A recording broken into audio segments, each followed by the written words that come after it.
Magnetism. All magnets have two poles, a north pole and a south pole, and magnetic field lines that run from the north to the south. So here's an example of a bar magnet, and we've drawn in these magnetic field lines that go from the north to the south. And even on the ends, they leave this side and they're actually just making a bigger loop to loop around to the south end. The cool thing about magnets is they will always have this north-south end. Even if you break one right here in the middle, you're not going to end up with a south magnet and a north magnet. We get a new south-north, south-north. So a couple things about magnets. Opposite magnetic poles attract. So a north pole and a south pole actually attract to each other. Similar magnetic poles repel. So if you bring a north and north together, they will actually push away, and a south and a south together, they'll actually push away.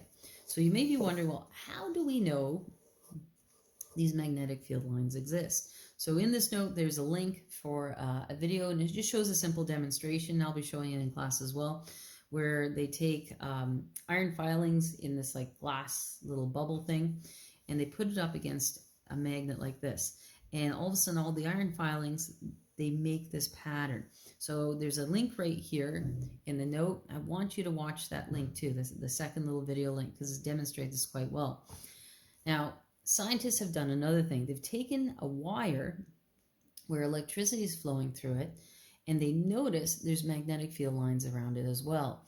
So one thing we know about magnetism and electricity is that whenever electrons flow through a copper wire, there's a magnetic field produced around it.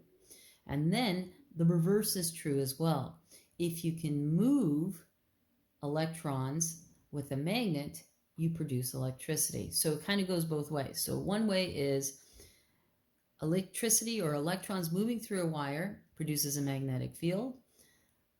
The reverse of that is a moving magnetic field. So it's like the magnet kind of grabs the electrons and moves them, produces current electricity.